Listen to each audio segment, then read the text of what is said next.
La France vient de réaliser un exploit historique en bowling. Et oui, c'est un sport de haut niveau et vous allez voir, il y a de grosses différences avec vos bowling entre potes. Gaëtan Mauvrou, membre de l'équipe de France victorieuse, nous a raconté.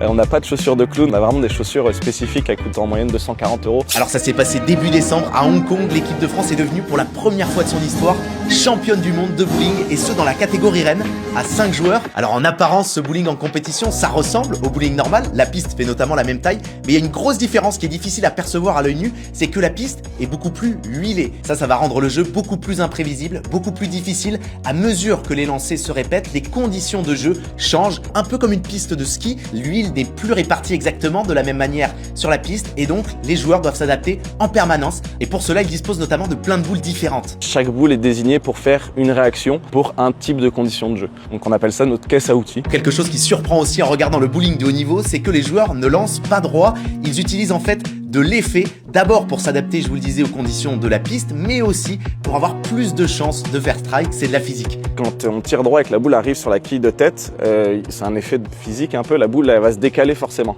Alors qu'avec la boule qui rentre sur le côté, la boule elle traverse les quilles, on va dire, ce qui fait que ça permet de bien éclater les quilles aux bons endroits. Mais alors avec tout ça, les joueurs pros sont loin de faire strike à chaque fois. Non, on fait pas strike à chaque fois. Il y a une vidéo qui a été faite par l'Institut américain de bowling où ils ont fait jouer un robot. Le robot il peut pas rater, il envoie tout le temps la même boule au même endroit et en fait il a joué contre un joueur professionnel, c'est le joueur professionnel qui a gagné. Moi j'ai 21 scores parfaits en compétition, c'est quand même beaucoup hein, mais c'est pas, vu le nombre de parties que je fais en compétition, c'est rien quoi, je dois en faire un par an et je joue 20 tournois par an, donc c'est vraiment pas énorme. Je vous le disais, c'est un titre historique pour la France qui n'avait jamais fait mieux au championnat du monde de bowling qu'une 3e place il y a 30 ans, en 1995. On a eu un gros suivi de la part de la fédération, on a eu un préparateur mental là depuis 4 ans maintenant qui est à fond avec nous, avec les équipes de France. Mais alors ce qui est assez paradoxal, c'est que ce titre intervient alors que depuis cette année, le bowling n'est plus reconnu comme un sport de haut niveau par l'État, ce qui fait que la fédération française perçoit moins d'aide de la part de l'État, alors que le bowling est déjà moins avancé en France que dans d'autres pays, notamment aux États-Unis, où là il y a beaucoup de joueurs professionnels qui gagnent leur vie avec le bowling. Ce n'est pas le cas ici en France. Un CDI à plein temps et à côté il faut trouver le temps pour s'entraîner et faire du haut niveau. Les revenus, pour rentrer dans les détails, quand on joue un tournoi en France, le maximum qu'on peut gagner c'est 1000 €.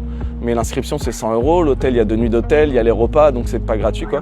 Mais il y a que le premier qui gagne 1000 €, le troisième doit gagner 400 € quoi. Donc c'est vraiment dur. J'ai la chance que la fédération nous soutienne beaucoup, surtout ce qui est international et j'ai mon club qui m'aide énormément aussi en tant que sponsoring et après c'est de l'investissement personnel quoi. J'ai commencé par hasard à 7 ans. Je me suis arrêté dans un bowling complètement par hasard en Charente, à Angoulême et après je suis rentré en Pôle France en 3e. Et en tout cas les joueurs de l'équipe de France de bowling attendent encore des félicitations du plus haut niveau de l'État. Ouais non, pas de message étonnant, on attend toujours un message du président. Donc d'ailleurs s'il m'entend, ça serait cool si on peut être reçu à l'Elysée, un petit repas quand même, on est champion du monde quoi.